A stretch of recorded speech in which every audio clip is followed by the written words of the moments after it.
بسم اللہ الرحمن الرحیم۔ ایسی عورت کا کوئی روزہ قبول نہیں ہوتا جو اپنے شوہر کے ساتھ یہ 10 کام کرتی ہے۔ رسول اکرم صلی اللہ علیہ وآلہ وسلم نے یہ بات بھی بیان کی تھی کہ جو عورت جوان ہو جائے جب تک سر پر دوپٹہ نہیں ہے اس کی نماز نہیں ہوتی، اور آپ نے یہ بھی فرمایا جو اپنے بالوں کو نہیں ڈھانپتی اس کا روزہ بھی قبول نہیں ہوتا۔ رسول اللہ صلی اللہ علیہ وآلہ وسلم نے یہ بھی فرما دیا، اگر کوئی عورت مسجد میں جاتی ہے عطر اور خوشبو لگا کر جب تک وہ غسل نہیں کر لیتی اس کا روزہ قبول نہیں ہوتا۔ اس لیے فرمایا، اے عورتوں کی جماعت، تم میں سے کوئی مسجد میں جانا چاہے تو خوشبو لگا کر نہ جائے جب تک یہ غسل نہیں کر لیتی۔ یہ نماز، روزہ یا کوئی بھی عبادت قابل قبول نہیں۔ 3 ایسے لوگ ہیں جن کا روزہ قبول نہیں ہوتا۔ غلام مالک کی اجازت کے بغیر دوڑ گیا، اگر وہ جا کر تہجد بھی پڑھے گا لیکن اس کی کوئی عبادت یا روزہ قبول نہیں ہوگا۔ ایسی عورت جو اپنے خاوند کو ناراض کر کے رات گزارتی ہے اس کا بھی روزہ قبول نہیں ہوتا۔ اور ایسا انسان جو لوگوں کو نماز تو پڑھاتا ہے لیکن لوگ اس کی امامت پر خوش نہیں ہیں، پسند نہیں کرتے، شرط یہ ہے کہ کوئی شرعی سبب ہو، ویسے مزاج کی بات نہ ہو۔ ایسا انسان اگر کسی سبب کی وجہ سے لوگ اسے پسند نہیں کرتے تو ایسے انسان کا روزہ قبول نہیں ہوتا۔ حضرت ابو ہریرہ رضی اللہ عنہ سے روایت ہے کہ آپ صلی اللہ علیہ وآلہ وسلم نے فرمایا، 3 لوگوں کا نہ روزہ قبول ہوتا ہے اور نہ ہی کوئی نیکی اوپر چڑھتی ہے۔ 1، بھاگے ہوئے غلام کی جب تک کہ اپنے مالک کے پاس نہ آ جائے اور ان کے ہاتھ میں اپنا ہاتھ نہ دے دے، ایسی عورت جس سے اس کا شوہر ناراض ہو۔ اور نمبر 3، وہ مست شرابی جب تک شراب کا اثر ختم نہ ہو جائے۔ اس حدیث کے فائدے میں لکھتے ہیں کہ مرد عورت پر نگران ہے اور عورت اس کے ماتحت ہے۔ خدا کے بعد عورت کے لیے شوہر ہی ہے۔ والدین کے حق پر شوہر کا حق غالب ہو گیا۔ اگر مذہب میں کسی کو سجدہ کرنے کی اجازت ہوتی تو عورت کو ہوتی کہ وہ شوہر کو سجدہ کرے۔ حدیث نبوی صلی اللہ علیہ وآلہ وسلم میں ہے کہ عورت کے لیے اس کا شوہر جنت یا جہنم ہے، کیونکہ اس کے حق کو ادا کر کے جنت پا سکتی ہے۔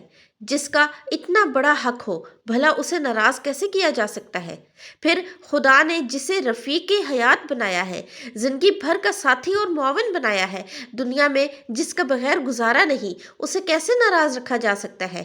اس لیے اگر شوہر ناراض ہو جائے تو اسے راضی کرنے کی کوشش کرنی چاہیے، کیونکہ اس کے بغیر دنیا آخرت دونوں میں نقصان ہے۔ حضرت عائشہ رضی اللہ عنہا کی روایت ہے کہ نبی کریم صلی اللہ علیہ وآلہ وسلم نے فرمایا، بالغہ عورت کی نماز، روزہ اور عبادت سر ڈھانپنے کے بغیر قبول نہیں ہوتی۔ اس حدیث میں عبادت کے دوران سر ڈھانپنے کا حکم ہے، چنانچہ اگر کوئی عورت دوران عبادت سر نہ ڈھانپے تو اس کی عبادت قبول نہیں ہوتی۔ عورت کو عبادت میں ہاتھ، پاؤں اور چہرے کے علاوہ باقی سارا بدن ڈھانکنا ضروری ہے، سینہ بند ضروری نہیں۔ ایسے باریک کپڑوں میں جن سے بدن جھلکے روزہ قبول نہیں ہوتا۔ جو کپڑے ایسے باریک ہوں کہ ان کے اندر سے بدن نظر آئے ان سے روزہ نہیں ہوتا، بلکہ نماز یا کوئی بھی عبادت قبول نہیں ہوتی۔ ہر عبادت کے لیے دوپٹہ موٹا استعمال کرنا چاہیے اور اسے اچھی طرح لپیٹنا چاہیے کہ ایک بال بھی نظر نہ آئے۔ چہرہ، دونوں ہاتھ اور دونوں پاؤں ٹخنوں تک، ان 3 اعضاء کے علاوہ پورا بدن ڈھانکنا عورت کے لیے ضروری ہے، اور یہ روزے کے قبول ہونے کی شرط ہے۔ اس کے بغیر روزہ قبول نہیں ہوگا۔ خواتین کا یہ کہنا کہ جب بندوں سے پردہ نہیں تو خدا سے کیا پردہ، بالکل غلط منطق ہے۔ اللہ تعالیٰ سے تو کپڑے پہننے کے باوجود آدمی چھپ نہیں سکتا، تو کیا پورے کپڑے اتار کر عبادت کی اجازت دے دی جائے گی؟ پھر بندوں سے پردہ نہ کرنا ایک مستقل گناہ ہے۔ جو عورت اس گناہ میں مبتلا ہو اس کے لیے یہ کیسے جائز ہے کہ وہ عبادت میں ستر نہ ڈھانکے؟ الغرض عورتوں کا یہ شبہ شیطان نے ان کی نمازیں اور عبادت غارت کرنے کے لیے ایجاد کیا ہے۔ نماز کے دوران سر کھل جائے اور 3 بار سبحان اللہ کہنے کی مقدار تک کھلا رہے تو نماز ٹوٹ جائے گی، اور اگر سر کھلتے ہی فوراً ڈھانک لیا جائے تو نماز ہوگی۔ نماز نفل تو بیٹھ کر پڑھنے کی اجازت ہے، گویا بیٹھ کر پڑھنے کا آدھا ثواب ملے گا، لیکن فرض نماز بیٹھ کر نہیں ہوتی، کیونکہ قیام نماز کا رکن ہے، مردوں کے لیے بھی اور عورتوں کے لیے بھی، اور اصول یہ ہے کہ نماز کا رکن فوت ہو جائے تو نماز نہیں ہوتی۔ لہٰذا جو عورتیں فرض نماز بغیر کسی معذوری کے بیٹھ کے پڑھتی ہیں ان کی نماز نہیں ہوتی۔ ہاں، جسم کا صحیح طریقے سے ڈھانکنا ضروری شرط ہے۔ پہنچوں تک ہاتھ کھلے ہوں تو کوئی مضحکہ نہیں، سینے پر اوڑھنی ہونی چاہیے۔ سجدے میں دوپٹہ نیچے آ جائے تو بھی نماز ہو جاتی ہے۔ عورتوں کا جمع ہو کر اس طرح نفل نماز جماعت کے ساتھ ادا کرنا بدترین بدعت ہے اور متعدد غلطیوں کو مجموعہ ہے، جس کی وجہ سے وہ سخت گناہ گار ہے۔ اور نیل پالش اور آدھی آستین والی عورتوں کا بھی کوئی روزہ قبول نہیں ہوتا۔ فجر کی نماز تو عورتوں کو اول وقت میں پڑھنا افضل ہے اور دوسری نمازیں مسجد کی جماعت کے بعد پڑھنا افضل ہے۔ جمعہ، جماعت اور عیدین کی نماز عورتوں کے ذمہ نہیں ہے۔ حضور صلی اللہ علیہ وآلہ وسلم کا بابرکت زمانہ چونکہ شر اور فساد سے خالی تھا، ادھر عورتوں کو حضور صلی اللہ علیہ وآلہ وسلم سے احکام سیکھنے کی ضرورت تھی، اس لیے عورتوں کو مساجد میں حاضری کی اجازت تھی، اور اس میں بھی یہ قیود تھی کہ باپردہ جائیں، میلی کچیلی جائیں، زینت نہ لگائیں۔ اس کے باوجود عورتوں کو ترغیب دی جاتی تھی کہ وہ اپنے گھروں میں نماز پڑھیں۔ چنانچہ حضرت عبداللہ بن عمر رضی اللہ عنہ سے روایت ہے کہ حضور صلی اللہ علیہ وآلہ وسلم نے فرمایا، ترجمہ: اپنی عورتوں کو مسجدوں سے نہ روکو اور ان کے گھر ان کے لیے زیادہ بہتر ہے۔ حضرت عبداللہ بن مسعود رضی اللہ عنہ سے روایت ہے کہ رسول اللہ صلی اللہ علیہ وآلہ وسلم نے فرمایا، عورت کا اپنے کمرے میں نماز پڑھنا اپنے گھر کی چار دیواری میں نماز پڑھنے سے بہتر ہے، اور اس کا پچھلے کمرے میں نماز پڑھنا اگلے کمرے میں نماز پڑھنے سے بہتر ہے۔